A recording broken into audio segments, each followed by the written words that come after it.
One of the most visually dynamic and innovative games in the history of, well, games. Unlike anything that had come before it, unlike anything that was contemporary to it. So far ahead of its time that only now, looking back from the future, can we truly appreciate the scope of its achievement as an interactive storytelling experience and a revolutionary piece of art.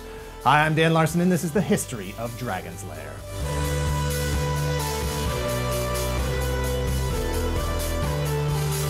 Dragon's Lair is a multimedia franchise created by Rick Dyer and Don Bluth. It began in 1983 with the release of an arcade game, but soon expanded to cartoons, home gaming systems, comic books, and with a little bit of luck, potentially soon a full-length feature film. Dragon's Lair follows the adventures of a knight named Dirk the Daring and his efforts to save Princess Daphne from the clutches of the evil dragon Singe. Along the way, Dirk must battle various minions, creatures, monsters, and defy the odds to survive all manner of traps. For more on the initial game itself, let's get some insight from Game Dave. Dave? Hey, Game Dave here, and it looks like Toy Galaxy has entered my black hole of space, like, you know, in a galaxy, because my galaxy has games in it. Flawless victory. All right, Dragon's Lair originally released in arcades in 1983. You control Dirk the Daring on a quest to rescue Princess Daphne from the clutches of an evil dragon. Avoid deadly death traps, really, what other kinds are there, as you use your quick reflexes to reach that sweet, sweet princess. I mean, look at those video game graphics, aka a cartoon that's playing in front of you. Yeah, is it a game? Is it an interactive movie? Is it simply a memorization scenario designed to squeeze as many quarters as possible from a child's precious pink piggy bank? Yes, yes, yes. In fact, it was 2 credits, 50 cents to play Dragon's Lair. This was the era of mostly single quarter amusements, so clearly you were getting double the experience, right? Well, Dragon's Lair ran on Laserdisc technology. Ooh, the giant discs. It's like records, but for your eyes. And at the time, video games were made with sprites that you could fully control, but they weren't exactly photorealistic.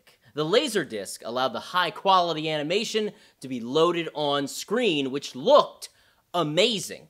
Unfortunately, it limited the game in other ways, like reducing the amount of true interactivity and control that would be allowed. You don't truly control the protagonist, and if you are trying to get a perfect run in the game, you likely aren't paying much attention to the beautiful animation work before your eyes, instead staring mindlessly at the blinking action prompts and pressing left, right, up, down, or sword to guarantee a full playthrough for the on-watching crowd of arcaders.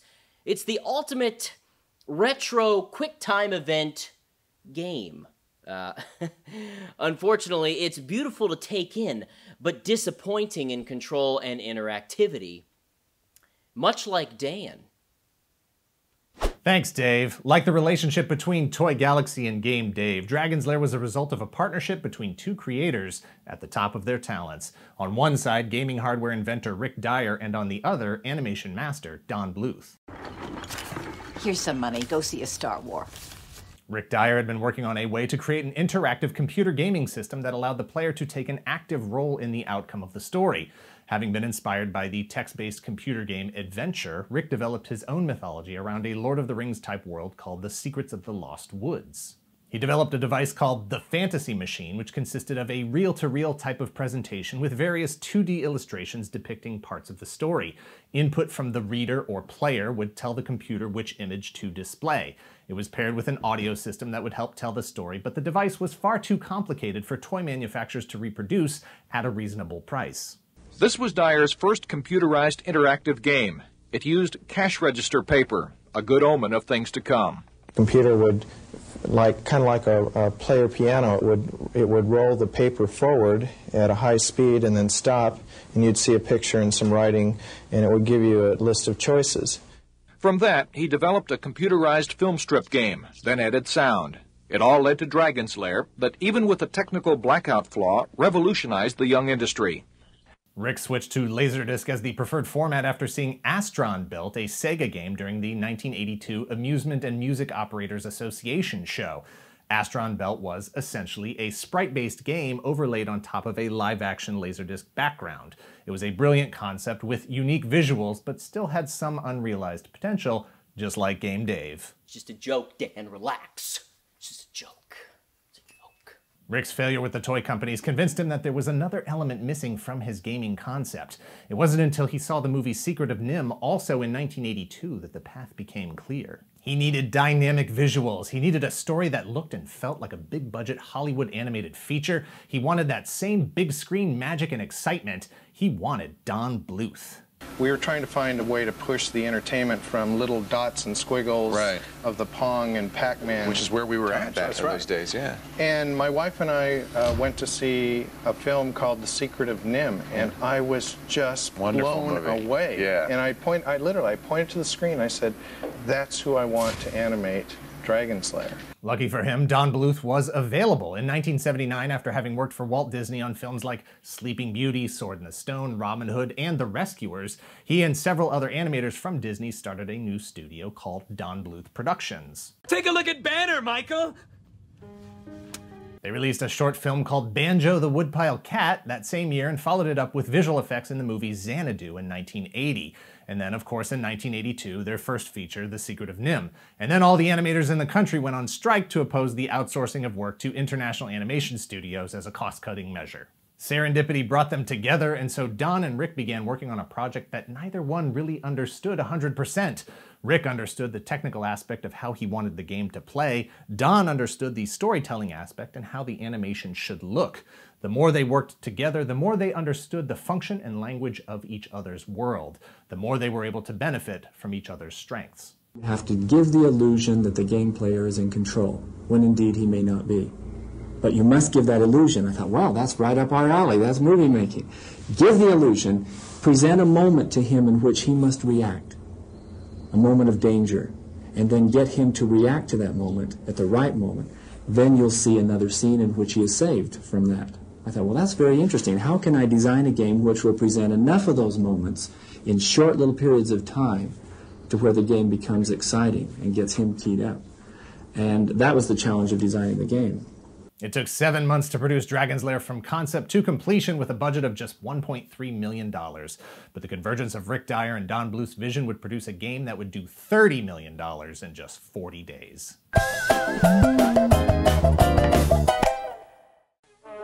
The most advanced video game you can play is awaiting your discovery at Showbiz Pizza Place. The princess is held captive, and only the brave knight, Dirk the Daring, can save her. With sophisticated Laserdisc animation, you'll move Dirk through the innumerable dangers of the enchanted castle to rescue the beautiful princess.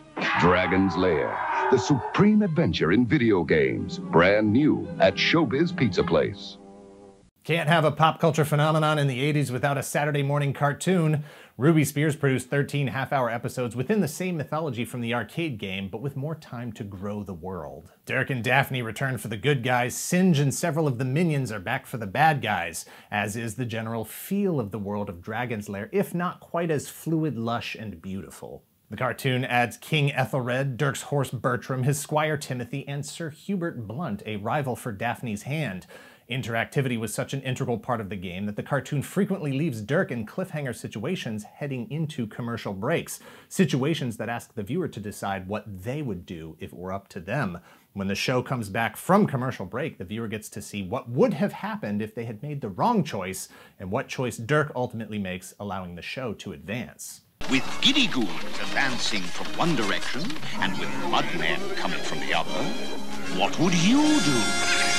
Despite the revolutionary technology and incredible visual effects separating Dragon's Lair from everything else at the arcade, there were unique challenges to maintaining the lifespan of this new style of game, not the least of which were limitations of the hardware and easily memorized patterns that reduced replay value.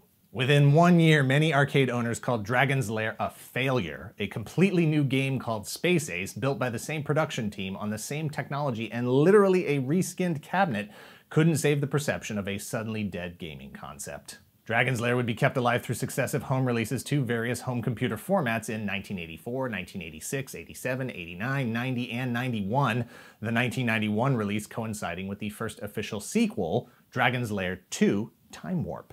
Dragon's Lair 2 Time Warp gameplay is the same structured story with directional twitch movements as your controls to advance through each scene. The story picks up after Daphne and Dirk have married and started a family. Daphne is kidnapped by an evil wizard named Mordrock. Cue the various traps and minions that Dirk must defeat while time traveling to rescue her. In 2002, Anjon Toys... Who's that? Anjon.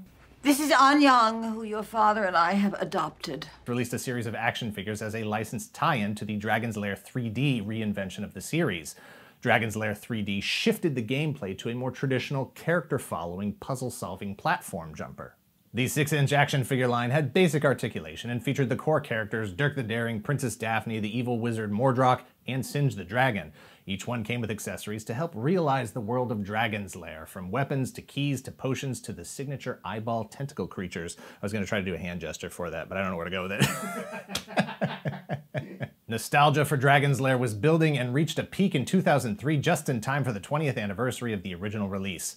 Cross-Gen Comics capitalized on the renewed interest, releasing 3 issues of a 6-issue series called Don Bluth's Dragon's Lair. Written by Andy Mangels, illustrated by Fabio Laguna, with colors by Tony Washington, each book expanded on the mythology, but it would take 3 more years and the intervention of Arcana Comics in 2006 before the rest of the series would hit the shelves. Dragon's Lair, Dragon's Lair 2, and even Space Ace have been a staple of home gaming systems nearly every year since the original arcade release in 1983, nearly every platform over 3 decades, even hitting smartphones for the first time in 2009. If that's a veiled criticism about me, I won't hear it and I won't respond to it. Each iteration of PlayStation, Xbox, Xbox 360, NES, Super NES, as recent as 2017 and even this year, 2019, the trilogy was released on the Nintendo Switch. Each release getting closer and closer to replicating and improving on the original gaming experience or reinventing it as a puzzle-solving platform jumper. In 1983, Dragon's Lair was in talks to be developed into a feature-length animated film. At one point, Star Wars and Star Trek writer Alan Dean Foster was involved.